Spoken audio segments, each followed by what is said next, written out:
a countdown. Here we go. That's where I came from. Here we go. 5, 4, 3. Well, here we are once again at the very sunny, very cool, crisp, and lovely corner of Glenwood and Lunch. We are in the heart of Rogers Park in the great city of Chicago on the shores of the Great Lake, Michigan. And I am Michael James. I'm here with my co-host, Katie Hogan. And we have a big lineup. We have a number of things happening today. I want you to all listen closely. We have a number of people from the Immokalee Workers, the Coalition of Immokalee Workers down in Florida, trying to get justice for the farm workers. They're going to give us a little update on what's going on and their struggle with Chipotle. And we're going to bring up our pal Michael Peskin from the Student Vote Organization and Student Vote Project. And he's going to tell us how we're getting out the student vote everywhere across the land. And our other pal, Jamie O'Reilly, she's going to be here, and she's going to tell us about songs of a Catholic childhood. And we'll actually talk about Catholics in Chicago. And Pam and Lon Richard of Chicago's Eco Justice Collaborative will give us a little... we're going to do a commercial with them because we're going to have them on for a good long time on the Bioneers next week. But Lane's going to come up here and do practice his PSA. Yeah, and guess who else is here? Last time he was here, he had the whole kitchen came out. They were singing away. It's Chuy Negrete. He's going to sing us some farm worker songs. I see he brought his audience with him. All right, that is good. Well, let's kick it off. Kate, what do you got to say? I am so happy for the weather. The weather is beautiful. It's fun to put on sleeves. Sleeves are good. Yeah, I got long pants on today. And no more shorts. I have... there's some volume. And I have a few announcements. I just know that a very favorite Virgo is celebrating her birthday this week, and that would be Miss Mary Wozniak, whose birthday is Thursday. She's one of the audio-visual team here. Let's have a big round of applause for Mary. Happy birthday to you. Happy birthday to you. Happy birthday, dear Mary. We all love of the best. You. Oh, that was nice. All of the best in this coming year and years. The best is yet to come. Okay, so let's kick it off. We this week we had a really nice gathering for the convention watching on Thursday night. We rented a TV, or no, I guess we bought a TV. A new TV. It's going to be watching a lot of Bulls, White Sox, and the debates. Bears, the debates, which we'll talk about later. But we did register a couple people to vote that night, and I've been registering as I always do. The employees and the just moved people in the neighborhood and all that sort of thing. Because I'm a registering fool, Michael. Are you a deputized registrar? Oh, forever, since you can. Katie is the queen of registering people. Well, I don't know about queen. Princess. I don't really have the flair to be the queen. Okay, so let's kick it off. Michael, you do really important work in my mind with this studentvoteproject.org. Thank you. You are helping beyond our own community here, which is really wonderful. You, thanks to your student body, you are helping many, many constituencies across the country. What is it about this election? Tell me what's at stake. This is an important election, and it's not only important as everybody's been observing on the very close presidential race, but there are important Senate and House races, a lot of very important issues on ballots, resolutions, referendums, right. etc. Propositions if you're in California. Well, for the people who haven't watched the video of your last performance on the show or guest visit, tell us what the Student Vote Project is all about. StudentVoteProject.org is a resource for student groups, and it's something new in the world of voter registration. For many election cycles, student groups have begun voter registration drives on campus to get their fellow students registered.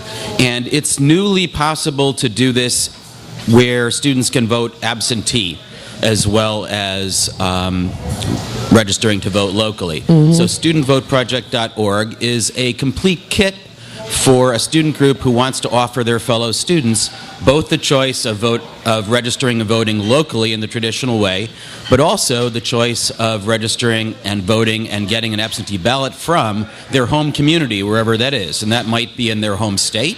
Which might be a state like, say, I don't know, Ohio. It might be Ohio, Pennsylvania. right? It could be. And Wisconsin. You know, what's interesting is that you're licking your lips. These right. are the states we need, and Iowa, of course. Not But to in forget fact, Iowa. students tend to prefer to vote in their home community, certainly when it's Ohio, because they're aware that that's a swing state. Mm-hmm. But even about 3/4 of them, if you give them the choice, prefer to vote in their home community, even if it's in the same state that their college is. That's right, They yeah. just got to college, and they may just feel more connected to their home community. There may be bond issues or referenda there that they care about. Exactly. So generally, when you give them a choice, more than half, sometimes 3/4, choose to vote by mail. And students vote well, you said. Students vote well. There's Meaning- a myth. Go ahead. Yeah, what does well mean? There's kind of a myth that students are poor voters, that they have a lower turnout than older people. And it's really not true. The issue is that students aren't registered very heavily. The reason is they just got to college. They move around. And as people get older and they tend to live longer period of time in one place. They've been through more cycles there. Therefore, there have been more registration drives, and therefore more of them are registered. If you look at just older people who moved recently, they too have a low registration, a low voting rate. You just catch them more as the cycles go by. So students are great voters, and when they get registered, that's the key step. Once they're registered, they will vote. And this thing about voting where you come from, in your experience, and you've been doing this particular project for how many years? I've been doing it just this way with various student groups since 2008, but trying other methods of allowing students to vote by mail in previous cycles too. So, what is the current wisdom that you've attained on what are the barriers? What do the students run into that is not working when it comes to registering from afar and then getting their ballots and all that sort of thing? There's a lot of answers to that. The first step, though, is just the opportunity. People don't tend to think about voting until pretty close to an election. And Amazing then- to me. Yeah, and well, you're a registrar, right? When is most of your business? Right before. Right before the election deadlines. At the deadline. So mostly it's just a matter of reaching them. And you'd think, send them all an email, and we all get thousands of emails, and they mostly go in the trash.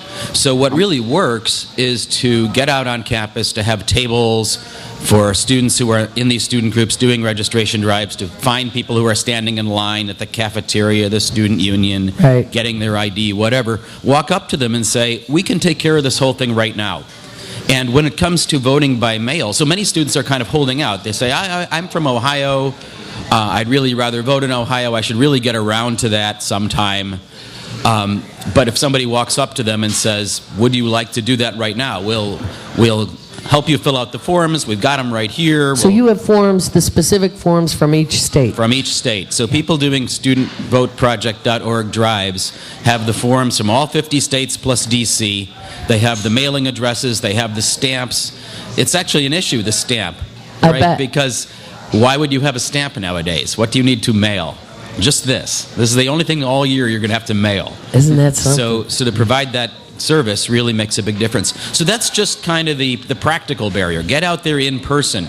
Meet people in person rather than hope that they will do something that you sent to them by mail. Then, as you say, there are a number of state-specific barriers. The whole thing is very diverse, let's say. Some states, you send a form to your county. Some states, you send your forms to your city. Some states, there are some that have weird rules that are really inhibitive, like Delaware, of all places. In order to request an absentee ballot, you have to get your request notarized. Now, if it's hard to Sweet. find a stamp, try finding a notary. What is that? Can you use an Illinois notary? You can use yes, at least you can use a local notary, but where do you find one? Oh, they're Bank, out there. at the bank. At the bank? The currency at the currency exchanges. exchange. Right. In fact, universities often have one, but it certainly inhibits you from... Sure. and this is a new voter. It's another step to take. It's another step. Michael Peskin of the Student Vote Project? Yep. Project. How widespread is the operation now? I mean, we've got 50 states where, we definitely are rooting for one of the candidates. but I don't think we have to. It's a nonpartisan thing that you do. Right. But how widespread is it, and what's going on out there, and what are you hearing back about the number of people that are registering and turning out? That's a good question. I guess the quick answer is I don't know. Okay. I know the places that I know that are doing these are the ones where someone has gotten in contact with me and said, we're doing this, or they have a question, or I hear about them. And surprisingly, many cases, I just kind of hear about them. So there's about 8 schools in Illinois doing this right now. There's a number in D.C., a number in Maryland. Those are the ones I've heard from. That's what I can tell you. Do you know anything in Iowa or Wisconsin? There is an awful lot of voter registration going on in the swing states. Yeah. And in some ways, what Student Vote Project offers is a little more attention to the other states. Especially, if I were a political campaign, I would want students who are from, as you mentioned, students from Ohio and Wisconsin and so on, I'd want to give them their legal option of voting back home if that's what they want. That seems like that would be in my interest. Absolutely. What can people do now at this late date if they just happen to be hearing this or watching it on youtube.com/Heartland Media in a few days? It's not at all too late. It's not late at all. It's not late. Right. School is just in session. People have just got back to school. You get your books and you look around for what are you going to do politically before midterms, which is sort of what we're talking about. Right. So we've got until early October for most of the states, Yeah. October 6th, October 9th. And the student...